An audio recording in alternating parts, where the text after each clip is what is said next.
Hello, Bruce. Hi, Simon. How are you today, sir? I'm feeling I'm going to have a good time. Nice. That's good. I'm glad. Wonderful. Well, we hope that all of you people listening to us are going to have a good time as well. Yes. Why are people listening to us, Bruce? Who are we? We know everything. Oh, you don't need to worry about Google No. or AI, any of that stuff. No.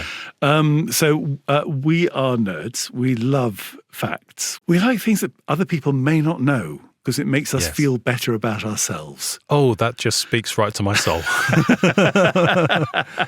Yeah, we're not really doing this for your enlightenment and betterment. We're doing it for our own smugness. Yes, exactly. Just so that we can feel better. Yes. So we are voiceovers. Oh, yes, we are. We like the sound of other people like the sound of our voices, which is the nice thing. Yes. So we do stuff and people listen to us and they go, oh, you're not an AI voice. Hurrah. And we go, no, we're not, because we have emotion and feeling and we can actually pronounce things correctly. Yes.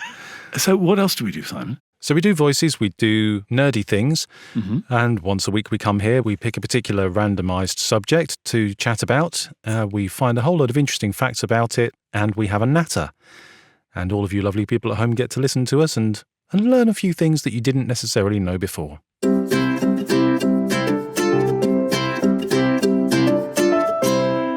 So recently we did an episode on beer, which I don't drink.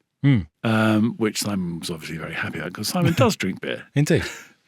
This week, we're talking about watches. Yes, that's very much one of your points of enthusiasm, isn't it?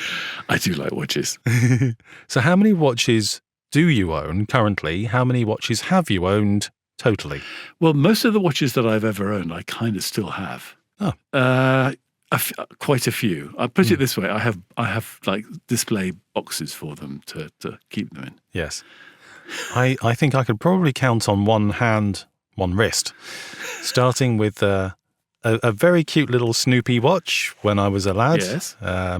Snoopy's arms sort of went around the centre of the watch face, through to a digital Casio watch that was also a calculator, which struck me as the absolute pinnacle of technological advancement at the time. CA50. That's the fella. Yeah. Through to now having a couple of smartwatches. You must have had an F91W though. Really?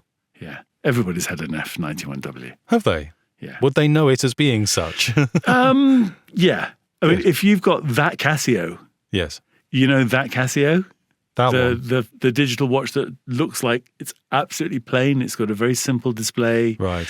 It says water resistant on it. Oh, yes, I've had one of those. Yeah. So everybody's had one of those. It's around about 100 million of them have been sold. Really? Yeah. Gosh, that's a lot, isn't it? It is the most popular watch in the world. I do have one. I actually bought one for my ex-girlfriend.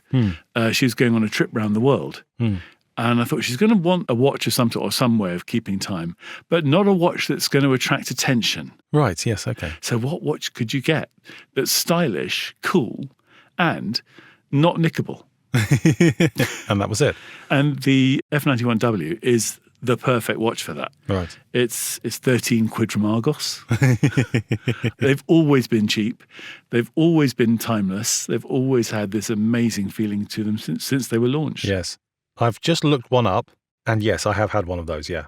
Absolutely.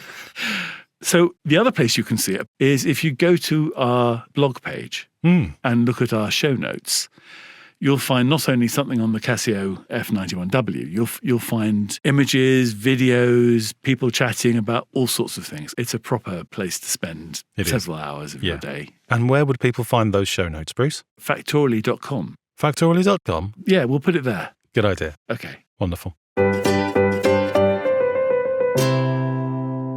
So, watches. We all know what a watch is. Yes. Or do we? Or do we? Well, yes. I think I know what a watch is, but there's a very, very small difference between a small portable clock and a watch. Right. So what is that difference? A matter of opinion as far as I can work out. Where does the word watch come from? Okay, well, yes, good idea. Let's start there. So, watch is related to watch. Okay. What to look at? Yeah. Okay. The noun is related to the verb, though not entirely directly. So, The word watch originally comes from an Old English word wache. I think it's pronounced roughly like that. And it means a state of wakefulness and observation. And therefore it's also related to wake or awake. And around the 12th century-ish, that word came to refer to watchmen, when you sort of take the first watch of the night, keeping watch, staying awake to observe and keep guard and so on. Yeah. And then by the 15th century, that word watch sort of started being used in reference to clocks in general. Okay. Right. Because the French works the same way, doesn't it? Montre. So Yes, montre right. means to look at and Yes. surveil and things like that. That's right, yeah. But the German is Uhr Is it? for hour. Oh, really? Yeah. Oh, so you're wearing an hour on your wrist. Yes, famously in Casablanca, Right. there are some Germans trying to speak English because Uhr is also the name for time in German. Oh, I see. So they're saying, what watch have you? Right, okay. So yes, by the 15th century, a watch was another word for a clock. Clocks got smaller. They became portable. Yes. By the time somebody said, hey, why don't we wear one of these on a chain around our neck, Yeah. which was around the sort of 16th century, Yes. they were using the word watch. Fair enough.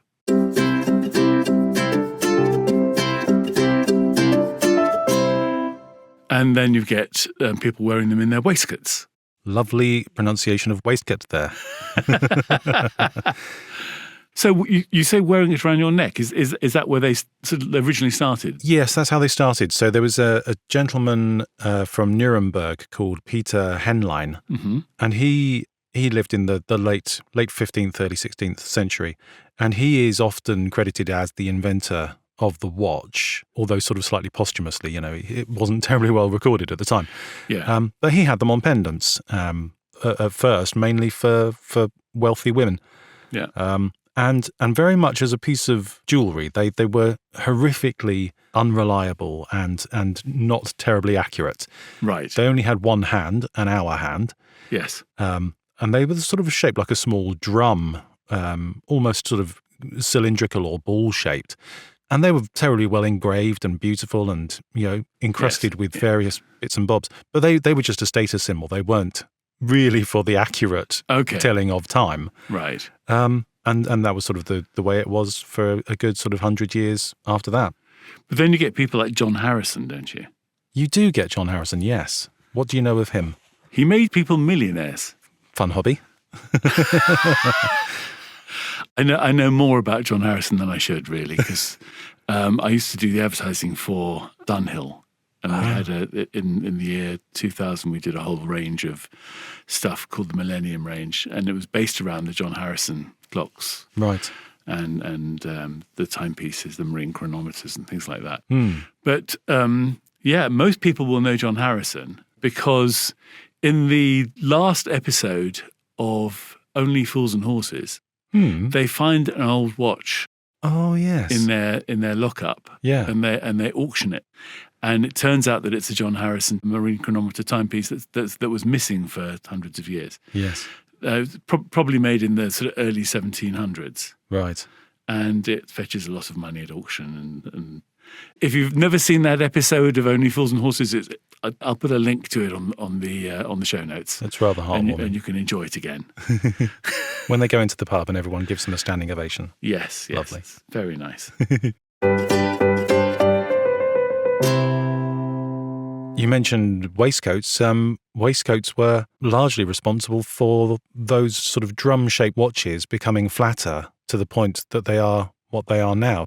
So waistcoats became popular in the mid-17th century. I hadn't realised this. Apparently introduced by Charles II.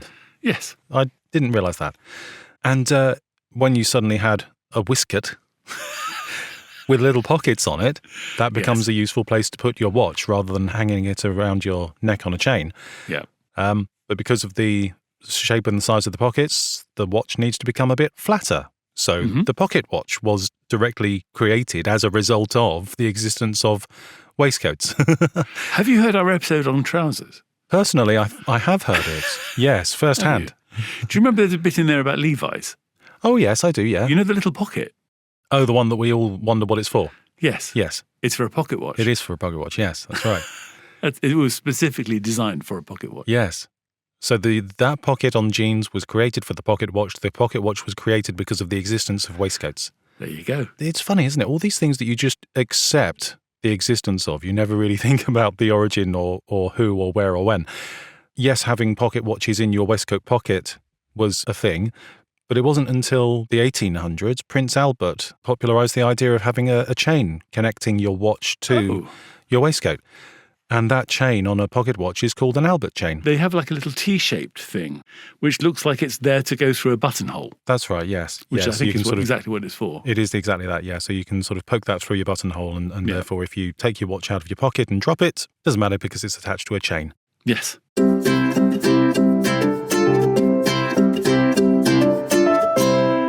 In 1810, Queen Caroline of Naples commissioned a watch to go on her wrist. That's right, yes. It wasn't just a watch, though, was it? What was it? It was a thermometer as well. Right. That's an interesting request, isn't it? A mixture of the two. Made for her by Abraham Breguet. Yes. And designed specifically just to be strapped to her wrist. Yeah. It's quite big.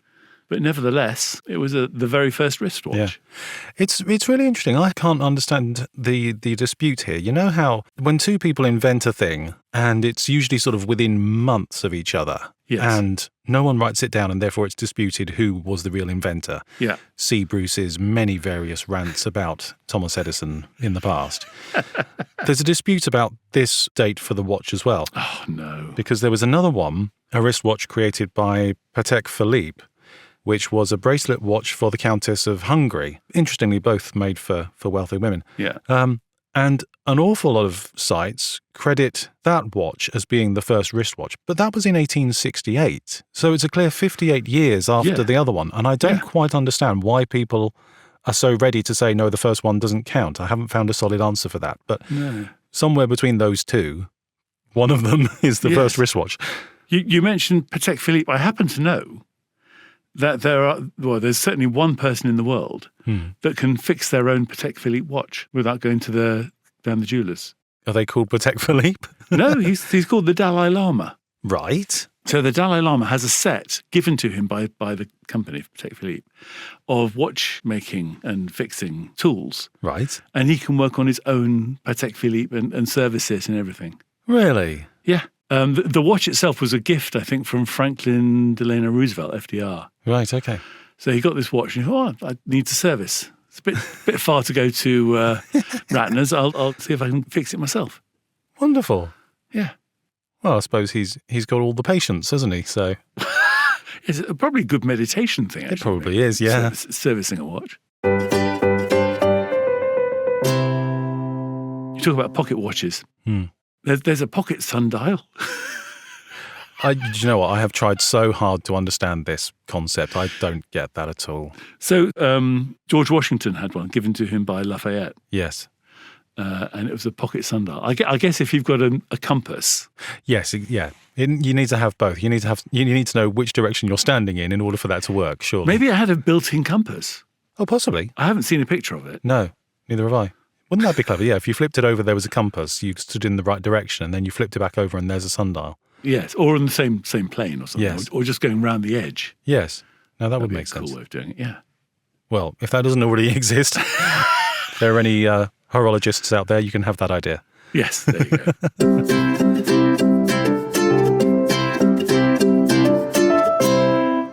It's quite difficult to get a pocket watch out of your pocket when you're under fire at the front in the First World War.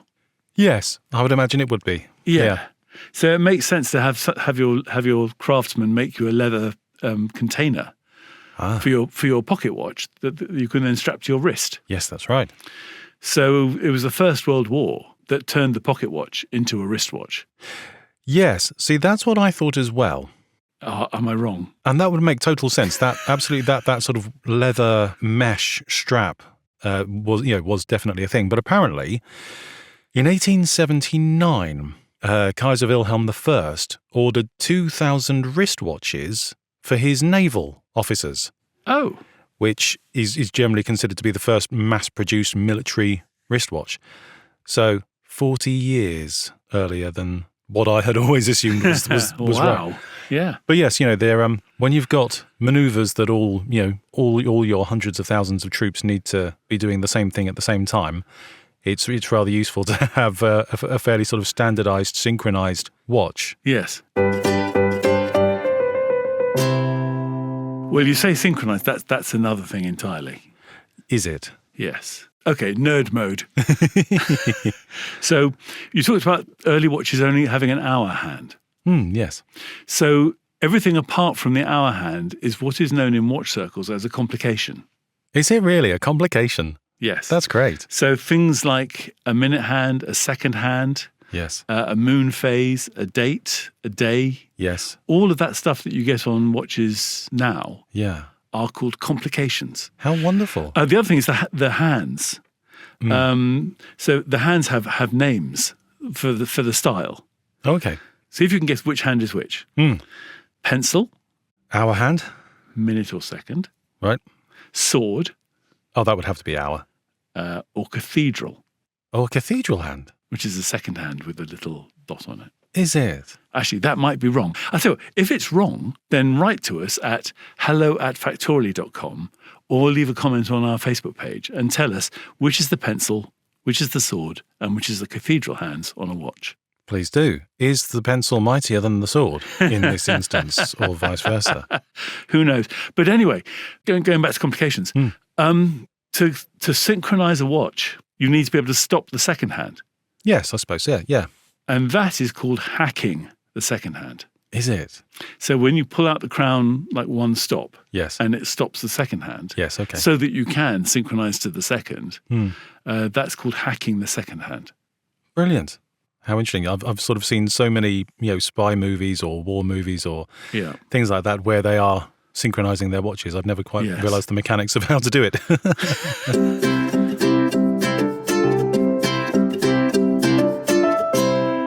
So watches in wartime are very valuable because you can synchronize attacks.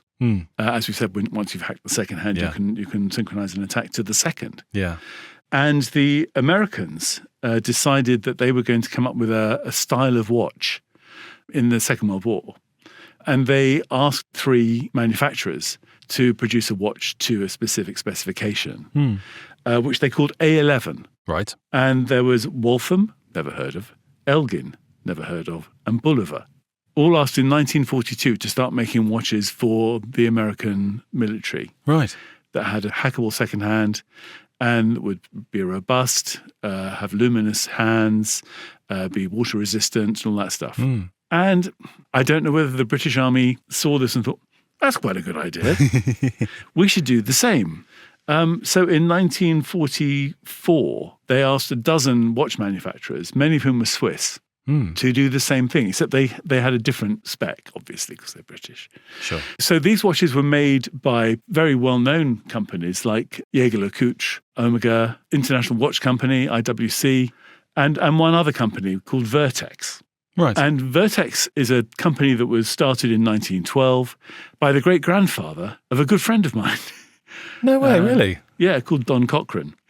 And one of my dog walking friends is a complete fanatic about Vertex watches. Right. So maybe it'd be better if we asked him to tell you all about it. So here's Yassine. I'm here with Yass, and we're going to be talking about watches. Now, you've got a degree in aerospace engineering or something? That's right, yeah, in aerospace engineering. Wow. So you probably know quite a bit about the mechanical side of watches.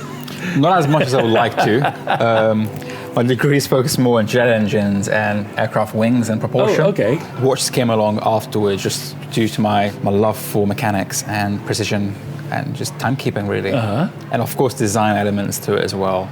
But engineering, cars, and watches do go hand in hand, as you know as well. Yeah, absolutely.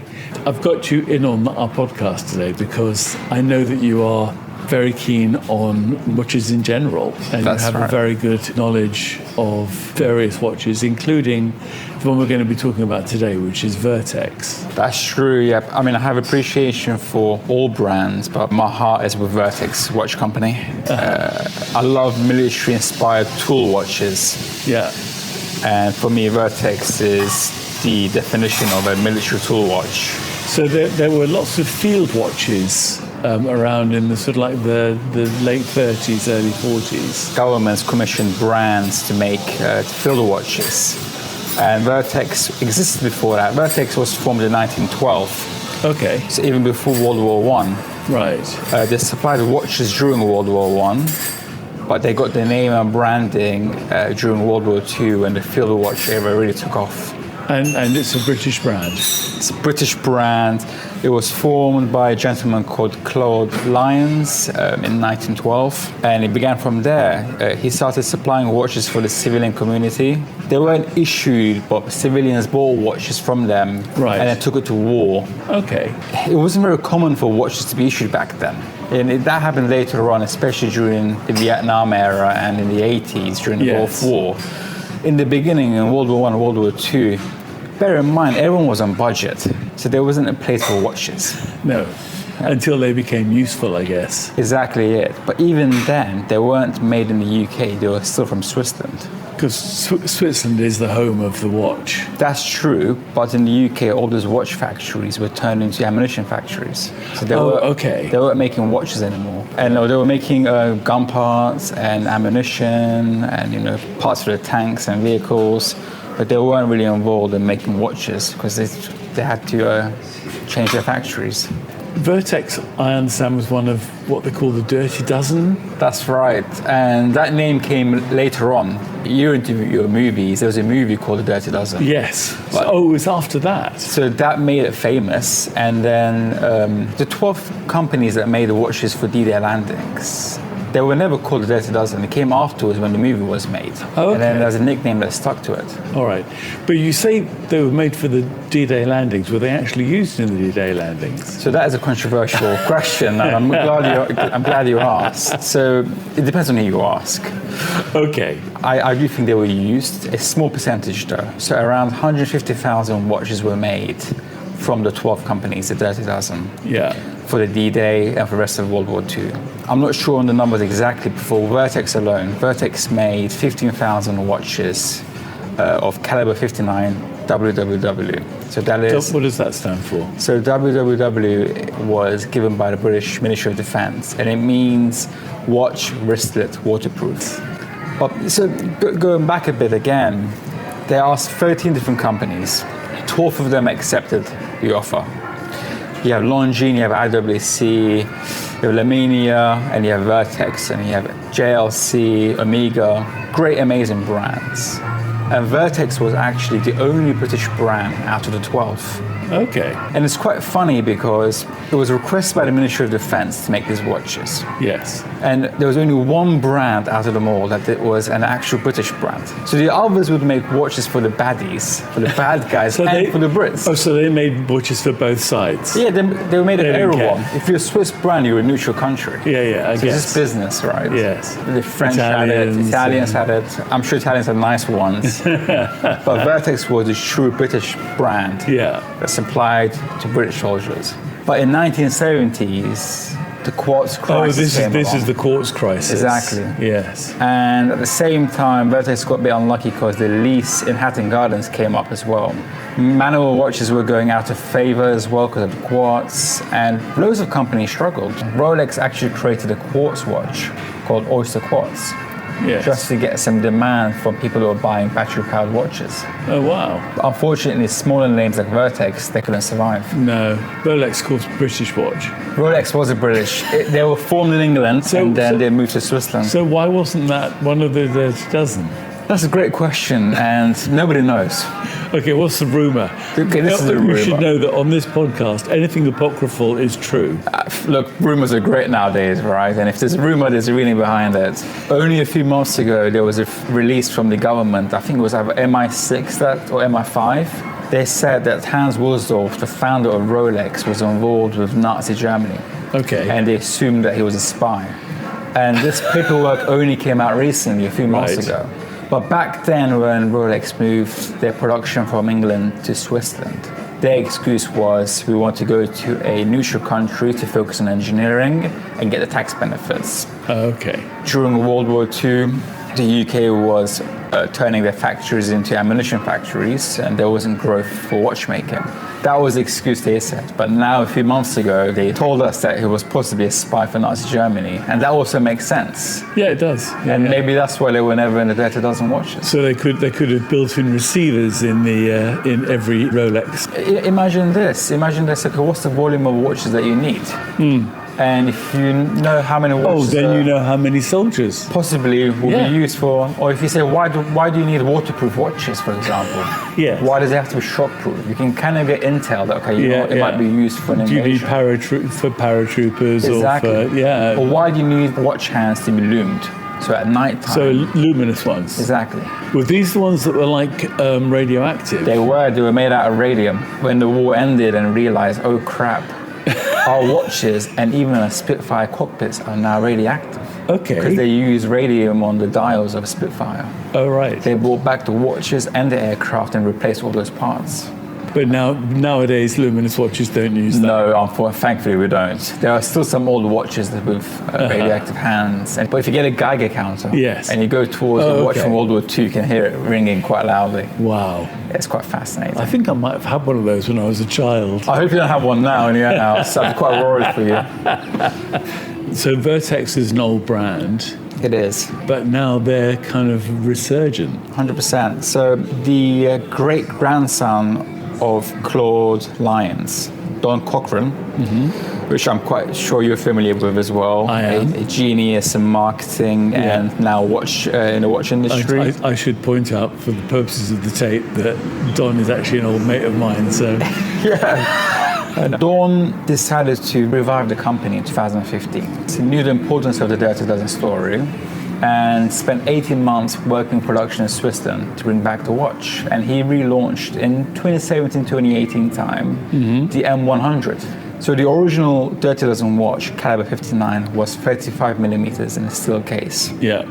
Obviously, in 2017, watches got bigger. Yes. So Don relaunched pretty much the exact same watch in a manual wind movement, but that 40mm case. So, it can be accessible for a bigger audience. Yes. And the watch brand, Vertex, just began from there. The details of Vertex are just so geeky but amazing. I love heritage and I love history, and that's why I'm so obsessed and in love with the Vertex brand, because each watch is a part of history. The M60 Aquiline Diver was a prototype of the dive watch they had in the 1960s. And what's funny is, I don't know if you've seen the M60 dive watch, but the bezel was actually inspired by the Bren machine gun of World War II. Okay. So Don, don't ask me why, but he has a Bren machine gun in his house. And he was playing with it one day. He saw the sight adjuster for the gun and said, you know what, that'll make a cool bezel. So he got his designers to get the sight adjuster of the Bren machine gun and turned it into a watch bezel, which is amazing. Yeah. And for me, that's what I love. People that buy Vertex, they don't sell their watches. They're very, very passionate about it. And I'm one of those guys. I have a community of watch geeks around me. I have my own Instagram page where I talk about Vertex. Well, we'll put a picture on the show notes of like your collection of Vertex memorabilia. Absolutely, yeah. It's just very geeky, but that's where the fun is, collecting all these things and having a meaning of it. Yeah, excellent. Well, thank you so much. My absolute pleasure. It's been very nice talking to you. Thank you very much for having me on, Bruce. It was great fun.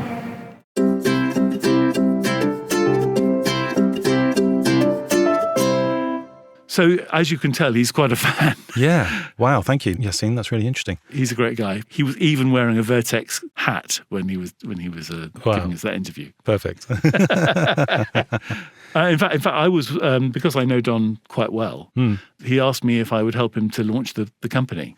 So when he launched the M100, which was the first watch that he launched at the newly relaunched Vertex, I wrote all the website for him. I did lots of work on the launch.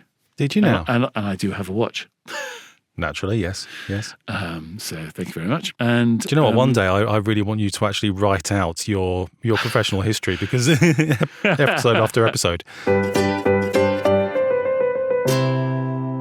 I spent way too long looking at the mechanics of how a watch actually works, because I can. Of course you did. I can understand how a clock works. I can understand the idea of a pendulum swinging back and forth. It releases a cog. the cog is attached to the weights which make it turn, etc. That makes sense to me. I can understand that. How on earth do you get all of that into a watch? I know there are springs involved, aren't there? Yeah. No, you have a very long forearm. And you always hold it vertical. Yes, you just swing the watch back and forth and hypnotise people in the process. So yes, you have springs. And you have multiple springs, don't you? Multiple springs. So you wind the watch up, which means that you tighten the spring. Yes. And then there's a sort of slow release. Yeah. Using cogs. Yeah, that's right. But basically, slow releases at at different rates. So one cog will release the seconds, one cog will release the minutes, one will release the hours at different rates. And if you look inside, some watches, I've got some watches which have got like a glass back. Yeah. And you can see all the workings of a watch. It's quite something. It's glorious, isn't it? I'll put a link up on the show notes to a particular YouTube video I found sort of explaining the inner mechanics of a spring watch.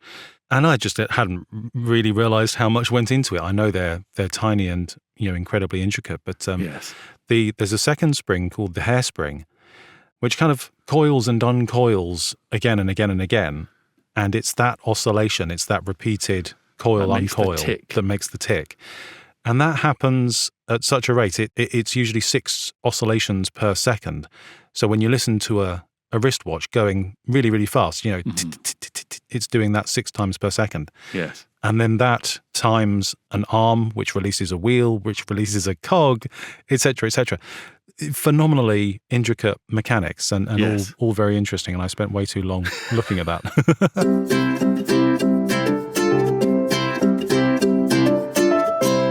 Then there were quartz watches. And we mentioned that quartz watches killed off a lot of the mechanicals. So quartz watches are even more of a mystery to me than spring watches. Yes. It's like a crystal vibrating at a set number of vibrations per second. Yeah, that's right. So this is, again, rabbit holes. In its essence, a piece of quartz has a natural resonance. When you put it under stress or when you put an electric charge across it, it vibrates a bit at a certain speed. Yep. So in a quartz watch, they have a piece of quartz that's about the size of a grain of sand. It's tiddly. And it's carved into sort of roughly the shape of a tuning fork.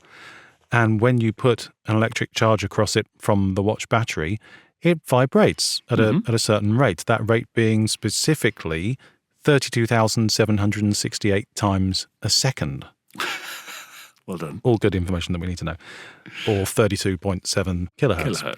And then a whole bunch of electronics inside the watch halve that number again and again until you get to 1 pulse per second, and that's how a quartz watch keeps time.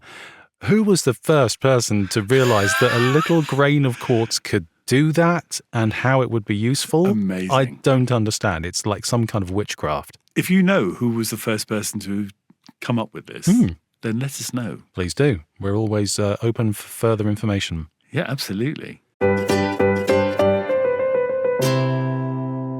So, do you know what happy time is on a watch? Oh, hang on. Oh, wait, I know this. It's like 10 to 2. Yep, or 10:10. Or 10 past 10. Yes. Isn't it? It's sort of actually sort of like 9 minutes past 10. But yes. Go on. I think it was you who told me about this in the first place, so I think you should do this. Because it makes the watch look like it's smiling. Yeah. So a lot of the time when you look at like publicity material for watches, it'll be set for, usually 9 minutes past 10. Yeah. Isn't that great? And extensive research was done for this. If you do it the opposite way around, if you go for sort of 20 past 8, yes, it looks like a droopy, frowning face, and it doesn't inspire you to buy the thing. No, exactly. You want people to be happy that they're spending a lot of money on a timepiece. Yeah.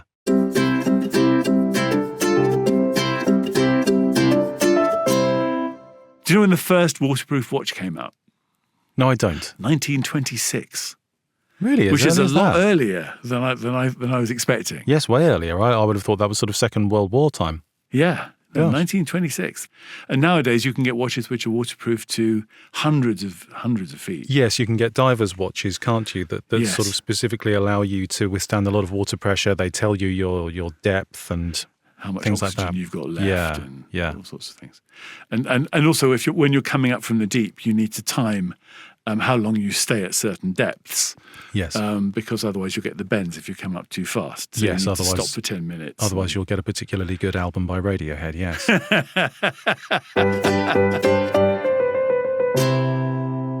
You know how sometimes in films you see like cars in the background of like a Victorian film or something like that?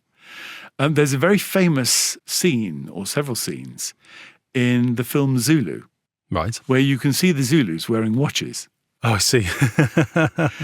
And the reason for that was that the extras were paid in watches. Right. So because they were paid in watches, they thought, oh, this is very nice. I'm going to wear this. Oh, no.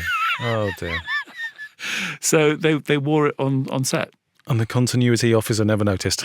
A few of them were noticed, but if you look carefully, you can see watches on Zulus. Oh, that's great.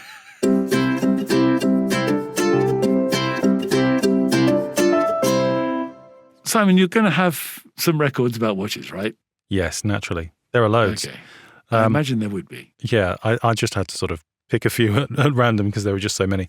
The first one, straight away, I have an issue with this. The world's largest wristwatch. Don't you need the world's largest wrist to have the world's largest wristwatch? Well, exactly, yes. So it's a preposterously big watch that is made to look like a wristwatch, but because it's so big, it can't be worn on the wrist, and therefore I don't think it's a wristwatch, but still, Okay. never mind. So including the strap, 531 feet What? long. That is not a wristwatch. That's 162 meters. The diameter of the face is 65 feet wide, 7.8 meters. It was made by one Don Tomas Feliu, and it was displayed at the Bank of Bilbao in Madrid in December 1985. Well, I'm Purely a curiosity, we did it because we could. Yeah. But definitely not a wristwatch. That is absolutely 100% not a wristwatch. No, I agree. The most expensive watch, that is to say that there was a particular watch that was sold at auction rather than being the shop price. We mentioned the name earlier on. It was a Patek Philippe watch, specifically called the Grand Master Chime, which is a lovely name. And this was auctioned in Geneva in 2019 for just over $31 million. What? I don't particularly know what makes it such a desirable watch, but evidently someone really, really wanted one. So that's the most Good expensive watch. No, it isn't. Oh, have you got one that's more? Go on. So there's one called the Graf Diamonds Hallucination. Ooh. And the Graf Diamonds Hallucination is priced at $55 million. Oh, my goodness. And this is made up of a total of 110 carats of coloured diamonds, including pink, blue, green, orange, and yellow. Oh, plus it also tells the time. Should you wish. I think it's actually, I've looked at pictures of it. It's quite difficult to read the time on it. There's too many diamonds in the way. There's a lot of little dials. Yeah. Crikey. Well, that's phenomenal. Yeah. And then, just because it's silly, the highest number of watches worn on the arm simultaneously, Right. 51. Okay. This was achieved by Jenny Miller from the UK in 2019. And this was done to raise money for a particular friend of hers who was struggling with cancer. And she did this thing purely as a sponsorship thing to help her friend, saying that the attempt emphasizes the importance of time and how precious it can be to all of us. Oh, lovely. Sweet. So yeah, 51 wristwatches worn at the same time. There are many, many other records, but those are my top 3. Excellent. Well, that's it then. I don't have any more watch-related facts about my person. How about you? Have we run out of time? Oh, well, that's the obvious one, isn't it? Crikey. Been waiting 100 or so episodes to use that. So thank you very much indeed for listening. If you like watches, hopefully you found something out that you didn't know. Mm-hmm. And if you like watches a lot, you've probably just been listening to this going, yep, knew that. What can people do if they have really enjoyed this episode, Bruce? Well, they should reset their watches to 6 o'clock in the morning on a Thursday. Because if you subscribe to Factoraly on your podcast player, every Thursday, you will find one uploaded. Wonderful. Another thing you can do if you've enjoyed this episode is to go and give us a lovely, lovely 5-star rating and tell us what you enjoyed about this episode. Absolutely. And that would be fantastic. Thank you very much. You could also tell your friends. Oh, yes. You might have friends who are into watches. You might have friends who are just nerdy. Yes. Again, you can write to us. You can go to our Facebook page. You can do all sorts of things to keep in touch with us and tell us where we went wrong. We're not above reproach. We're not proud. No, absolutely. So thank you all so much for coming along and listening to us chatting about watches. Please join us again next time for another fun-filled factual episode of Factoraly. Very nice. Bye for now. Au revoir.